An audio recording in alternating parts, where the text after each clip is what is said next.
दोस्तों कहानी शुरू होती है और हम दीपू दीवाने को देखते हैं जो अमेरिका के एक छोटे से शहर में रहता था। एक दिन जब वह सोकर उठा तो उसे पता चला कि अचानक इस दुनिया से सभी लोग गायब हो चुके हैं और दीपू दीवाना अकेला ही रह गया था जो इस दुनिया में बचा हुआ था। उसे ये तो नहीं पता था कि सभी लोग कहाँ गायब हुए थे, लेकिन अब जिंदा रहने के लिए उसे कुछ ना कुछ तो करना ही था। हम देखते हैं कि दीपू दीवाना हर रोज एक ही रूटीन को फॉलो करने लग गया था। वह सुबह उठकर नहा धोकर लोगों के घर में जाता और वहाँ पर पड़ी उनकी बॉडीज को दफना देता, जिनके बाद वो उनके घर में से जरूरत का सामान उठा लेता, जैसे कि खाना पीना या फिर उसके कुछ काम की चीजें। फिर वहाँ की साफ सफाई करने के बाद वो उनके घर में से बाहर निकलता है और सड़क पर स्प्रे पेंट से एक क्रॉस का साइन बना देता है, जिसका मतलब था कि दीपू दीवाना इस घर में अपना काम कर चुका है। जिसके बाद वो एक लाइब्रेरी में जाता है जहाँ पर वो काम किया करता था। वो वहाँ पर बुक पढ़ता है और उस शहर के नक्शे में भी क्रॉस लगाता है ताकि उसे पता चलता रहे कि अगले दिन उसे किस घर में जाना है। अब जिस घर में वह जा चुका था उस घर में वह खाने के लिए सब्जियां उगाया करता था, जिसके साथ ही वो पास की नदी में से मछलियां भी पकड़ा करता था। जिसके बाद वो सुपरमार्केट में जाता है और वहां से अपनी जरूरत का सामान उठा लेता है, क्योंकि उसे वहां पर रोकने वाला कोई था ही नहीं। फिर ऐसे ही एक दिन दीपू दीवाना एक घर में जाता है जहाँ पर उसे दो बॉडीज मिलती हैं। जिसके बाद वो उन बॉडीज को चादर में लपेटकर अपनी वैन में रख देता है और एक खाली जगह में लाकर दफना देता है। दीपू दीवाना जिस भी घर में जाता था उस घर की तस्वीर खींचकर अपने पास रख लेता था और फिर उसे अपने साथ लाइब्रेरी में ले आता था। ऐसे ही दीपू दीवाना अकेला इस शहर में अपनी जिंदगी शांति से बिता रहा था। फिर एक रात दीपू दीवाना टीवी पर अश्लील फिल्में देखकर मुट्ठी मारने के बाद जब सोने जा रहा था तभी अचानक उसे एक जोरदार आवाज आती है। वो उठकर बाहर देखता है तो कुछ दूरी पर कोई पटाखे फोड़ रहा होता है। दीपू दीवाना ये देखकर घबरा जाता है, क्योंकि उसे तो लग रहा था कि सिर्फ वो ही इस दुनिया में अकेला बचा है। वो देखना चाहता था कि वहाँ पर कौन है, लेकिन उस वक्त काफी रात हो चुकी थी, इसलिए वह वहाँ पर सुबह जाने का फैसला करता है। फिर सुबह होते ही वो उस जगह पर जाता है जहाँ उसे सड़क के किनारे एक गाड़ी दिखाई देती है जिसका एक्सीडेंट हो रखा था। वो उस कार के अंदर जाकर देखता है तो वहाँ पर एक लड़की थी जो कि बेहोश पड़ी हुई थी। उस लड़की का नाम लौरा लेले होता है। दरअसल पिछली रात लौरा लेले ने कुछ ज्यादा ही दारू पी ली थी, जिस वजह से उसका एक्सीडेंट हो गया था। तभी दीपू दीवाना देखता है कि लौरा की पिछली सीट पर उसके सामान के साथ एक गन भी होती है। अब दीपू दीवाना उसे उठाकर अपने घर ले आता है और उसकी मरहम पट्टी करके उसे एक कमरे में बंद कर देता है, क्योंकि उसे डर था कि कहीं उठते ही लौरा लेले उसे कोई नुकसान ना पहुंचा दे, और उसके पास तो बंदूक भी थी। फिर कुछ देर बाद जब लौरा को होश आता है तो वह खुद को कमरे में बंद देखकर घबरा जाती है। वो उस दरवाजे को खोलने की कोशिश करने लगती है, पर तभी दूसरी तरफ से दीपू दीवाना उससे पूछता है कि क्या तुम्हारे साथ कोई और भी है। लौरा लेले कहती है कि मैं अकेली हूँ और कई दिनों से ऐसे ही भटक रही हूँ। वो उसे कहती है कि मुझे बहुत जोर का मूत लगा है तो तुम जल्दी से ये दरवाजा खोल दो। दीपू दीवाना कहता है कि मैंने तेरे पास गन देखी थी और अगर यहाँ पर कोई है ही नहीं तो तू इस गन को अपनी गीड़ में घुसाने के लिए लेकर घूम रही है। लौरा कहती है कि अबे लंडूरे, मुझे वो गन रास्ते में गिरी हुई मिली थी, इसलिए मैंने उसे उठाकर अपने पास रख ली। अब ये सुनते ही दीपू दीवाना दरवाजा खोल देता है और उसे वहाँ से जाने को कहता है, क्योंकि इतनी खतरनाक लड़की को वह अपने साथ रखने का रिस्क नहीं ले सकता था। तभी लौरा उसे कहती है कि मैं तुम्हारे साथ यहीं रुकना चाहती हूँ। वैसे भी मैंने बहुत दिनों बाद एक इंसान को देखा है, वो भी एक आदमी को। हाँ बस तेरी लुल्ली छोटी है पर मैं काम चला लूंगी। लेकिन दीपू दीवाना इस बात का उसे कोई जवाब नहीं देता और वहाँ से जाने लगता है। तभी लौरा उसका पीछा करने लगती है और वो जहाँ जाता है वो उसके पीछे जाती है। इसके बाद जब दीपू दीवाना खाना खा रहा होता है तभी लौरा लेले भी उसके पास आ जाती है। दीपू दीवाना उसे भी कुछ खाने को देता है। लौरा उससे पूछती है कि तुम इस शहर में अकेले रहते हो, क्या तुम्हें डर नहीं लगता। इस पर दीपू दीवाना कहता है कि पहले इस शहर में 1600 लोग रहते थे, लेकिन तब भी मैं अकेला ही रहता था। यह सुनकर लौरा को लगता है कि शायद दीपू दीवाने को किसी के साथ रहना पसंद नहीं और उसका बर्ताव भी उसके साथ अच्छा नहीं था, इसलिए वो अपनी कार लेकर वहाँ से जाने लगती है। पर तभी दीपू दीवाना उसके पास आता है और उससे पूछता है कि तुम कहाँ जा रही हो। वो कहती है कि मैं नायग्रा फॉल्स जा रही हूँ। दीपू कहता है कि वो तो बहुत दूर है, अगर तुम चाहो तो कुछ दिन यहाँ रुककर फिर वहाँ के लिए निकल सकती हो। इसी बीच अगर तुम्हारा मन हो तो मैं तुम्हारे खेत में मजदूरी भी कर सकता हूँ। अब क्योंकि लौरा को भी दीपू दीवाने का औजार लेना था, इसलिए वह यहाँ पर रुकने के लिए मान जाती है और दीपू दीवाने के साथ एक घर में रहने लगती है। हम देखते हैं कि लौरा लेले को मौज मस्ती करना बहुत पसंद था, इसलिए वो कभी भी दीपू दीवाने के कमरे में आ जाया करती थी और उसे परेशान करती रहती थी। वहीं दीपू दीवाने को ये सब पसंद नहीं था तो वह लौरा से परेशान हो जाता है, लेकिन फिर कुछ दिनों में उसे लौरा की इन हरकतों की आदत हो जाती है। इसी के साथ दीपू दीवाना रोज मछलियां पकड़कर खाना बनाता था और लौरा को भी खिलाता था, जिसके बाद वो उसे मरे हुए लोगों के घरों में से कैसे अपने काम का सामान निकालना है उसके बारे में भी सिखाता था। ऐसे ही एक दिन वो दोनों एक घर में जाते हैं जहाँ पर उन्हें एक बॉडी मिलती है। आगे वो दोनों उसे एक वैन में ले जाकर एक जगह पर दफना देते हैं। अब दीपू दीवाना वहाँ से जाने लगता है, तभी लौरा उसे कहती है कि क्या हमें इसके लिए दुआ नहीं मांगनी चाहिए। दीपू दीवाना उसे कोई जवाब नहीं देता। लौरा उसे बताती है कि जब भी वह रास्ते में किसी मरे हुए इंसान को देखती है तो वह 10 सेकंड के लिए अपनी सांसें रोक लेती है। अब ये सुनकर दीपू दीवाना भी उसके साथ वैसा ही करता है। आगे हम देखते हैं कि धीरे धीरे इन दोनों की दोस्ती काफी अच्छी हो जाती है। फिर एक दिन लॉरा दीपू दीवाने को लाइब्रेरी में ढूंढ रही होती है, लेकिन वो उसे वहाँ पर नहीं मिलता।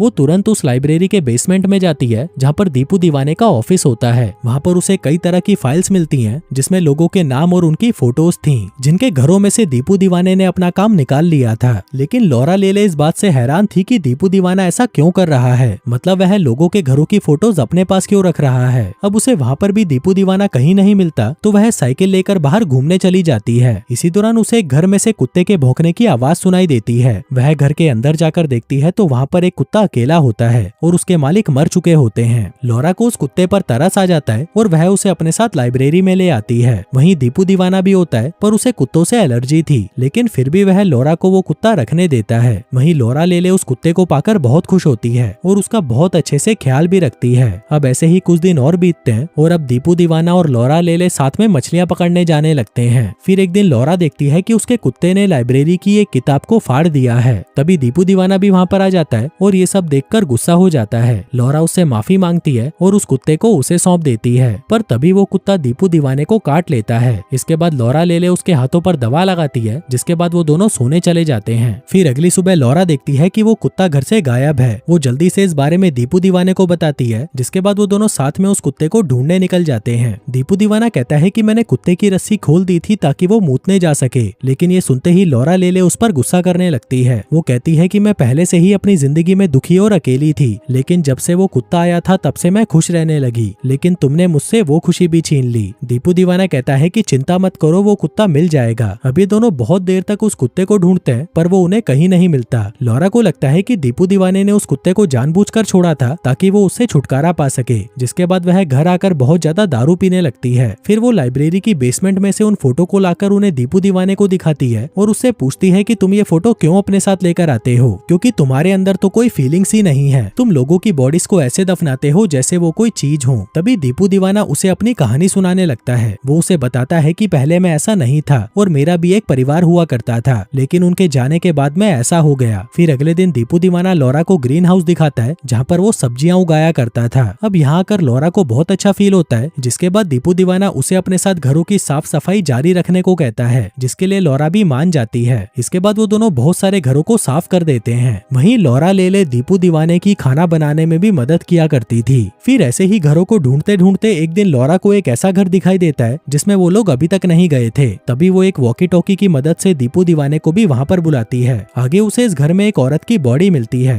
तभी वहाँ पर दीपू दीवाना आता है और वह लॉरा से कहता है कि हमें इस घर में से कुछ नहीं उठाना। तब लॉरा को पता चलता है कि ये दीपू दीवाने का ही घर है और जो ये औरत की बॉडी है वो दीपू दीवाने की माँ है, इसलिए वो वहाँ से जाने लगता है। और दीपू दीवाना नहीं चाहता था कि वो अपनी माँ को मरा हुआ देखे, इसलिए वह वहाँ से जाने लगता है। लेकिन लॉरा उसे उसकी माँ की बॉडी को दफनाने के लिए मना लेती है, जिसके बाद वो दोनों उसकी माँ को ले जाकर दफना देते हैं। फिर उस रात हम लॉरा लेले को देखते हैं जिसकी ठरक अब बहुत ज्यादा बढ़ चुकी थी, इसलिए वह दीपू दीवाने के पास आती है और उसे पकड़कर चूसने लगती है। वहीं दीपू दीवाना भी ये मौका नहीं छोड़ता और वो लॉरा लेले के खेत में दबाकर मजदूरी करने लगता है। फिर अगली सुबह जब दीपू दीवाना सोकर उठता है तो उसे नीचे से किसी के हंसने की आवाज आती है। वो नीचे जाकर देखता है तो घर में दो और लोग आए होते हैं, जो कि और कोई नहीं बल्कि लॉरा लेले के माँ बाप होते हैं। अब दीपू दीवाना इन दोनों को देखकर घबरा जाता है। तभी उसके माँ बाप लॉरा से पूछते हैं कि क्या तुमने इसे हमारे बारे में नहीं बताया। और तभी दीपू दीवाने को पता चलता है कि दुनिया बर्बाद होने के बाद भी अभी भी हजारों लोग बचे हुए हैं, जिन्होंने कैलिफोर्निया में अपने लिए एक कम्युनिटी बना रखी है जहाँ पर वो सभी एक नॉर्मल लाइफ जीते हैं और वहाँ पर हर चीजों की पूरी सुविधा है। दरअसल दीपू दीवाने को इस बारे में कभी इसलिए पता नहीं चला क्योंकि उसने कभी भी अपना शहर छोड़ा ही नहीं था। वो हमेशा अपने शहर में ही रहता था। अब ये सुनकर दीपू दीवाने को गुस्सा आता है कि लॉरा लेले ने उसे इस बारे में कभी नहीं बताया। वो गुस्से में यहाँ से जाने लगता है, पर तभी लॉरा उसे रोकती है और उसे बताती है कि ये लोग उसके असली माँ बाप नहीं है, बल्कि इन्होंने मुझे अडॉप्ट किया है। वो कहती है कि ये दोनों तो पति पत्नी भी नहीं है। दरअसल जब मैं कैलिफोर्निया की सर्वाइवल कम्युनिटी में पहुंची तब उन लोगों ने मुझे इन दोनों के हवाले कर दिया था, लेकिन दीपू दीवाना उसकी कोई बात नहीं सुनता और वहाँ से चला जाता है। फिर कुछ देर बाद लॉरा का बाप उससे मिलने लाइब्रेरी में आता है। वो दीपू दीवाने से कहता है कि मैं लॉरा को लेकर वापस कैलिफोर्निया जा रहा हूँ, अगर तुम चाहो तो हमारे साथ चल सकते हो। लेकिन दीपू दीवाना उसे मना कर देता है। बाप कहता है कि अगर तुम्हारा मन बदल जाए तो तुम कभी भी हमारे पास आ सकते हो। जिसके बाद जाने से पहले वो एक किताब में अपना एड्रेस लिख देता है और वहाँ से निकलकर अपनी वाइफ और लॉरा को लेकर कैलिफोर्निया के लिए निकल जाता है, जिसके बाद कुछ ही देर में ये लोग कैलिफोर्निया भी पहुंच जाते हैं। वहीं दूसरी तरफ दीपू दीवाने का अब किसी भी काम में मन नहीं लग रहा था और उसे बार बार लौरा की याद आ रही थी। दरअसल वो इतने दिनों से लौरा के साथ था कि अब उसे उसकी आदत हो चुकी थी, इसलिए वह फैसला करता है कि वो लौरा लेले से मिलने कैलिफोर्निया जाएगा। जिसके बाद वह लाइब्रेरी जाता है और लौरा के बाप ने जिस किताब पर अपना एड्रेस लिखा था उसको देखता है और फिर गाड़ी लेकर वहाँ से निकल जाता है। जिसके कुछ देर बाद वो भी उस जगह पर पहुंच जाता है। वो दूर से उस शहर को देखता है जहाँ पर बहुत सारे लोग रह रहे थे। फिर कुछ देर बाद वो लौरा लेले के घर पर पहुंच जाता है। वो देखता है कि उसके माँ बाप अपने कमरे में होते हैं। दीपू दीवाना चुपके से उसके घर में घुस जाता है और लौरा से मिलने उसके कमरे में आता है। वो देखता है कि लौरा अपने बेड पर थी, पर वह किसी मशीन से जुड़ी हुई थी। दरअसल ये मशीन एक मेमोरी मिटाने की मशीन थी, जिसकी मदद से लौरा अपनी सारी बुरी यादों को मिटाकर एक नई शुरुआत कर पाएगी। तभी दीपू दीवाना उसके पास आकर उसे उठाता है और उसे बाहर ले जाने लगता है, पर तभी वहाँ पर लौरा का बाप आ जाता है और उसे वापस बेड पर जाने को कहता है। वो दीपू दीवाने से कहता है कि अगर हमें आगे बढ़ते रहना है तो हमें अपने पास्ट को भुलाना होगा, तभी हम अपनी जिंदगी को शांति से जी पाएंगे। वहीं लौरा लेले अपने बाप के हाथ में गन देखकर डर जाती है और तभी वो अपने बाप को ही गोली मार देती है। वहीं लौरा की माँ को इससे कोई फर्क नहीं पड़ता, क्योंकि वो आदमी तो उसका असली पति भी नहीं था। हम देखते हैं कि उसकी माँ को अभी भी अपनी पिछली जिंदगी और अपनी खोई हुई बेटी याद थी, भले ही उसने अपनी सारी यादें मिटा दी थी। जिसके बाद वो वहाँ से चली जाती है। आगे जब दीपू दीवाना और लौरा लेले वहाँ से निकल रहे होते हैं, तभी वह रास्ते में बचे हुए लोगों को देखते हैं जो कि बहुत खुश दिख रहे थे। वो लोग अपनी पुरानी यादों से अनजान अपनी जिंदगी में आगे बढ़ चुके थे। आगे दीपू दीवाना और लौरा लेले वहाँ से निकलकर वापस उसी टाउन में जाने लगते हैं जहाँ पर वो लोग पहले अपनी जिंदगी खुशी खुशी बिता रहे थे। और दोस्तों, इसी के साथ ही ये कहानी यहीं खत्म हो जाती है।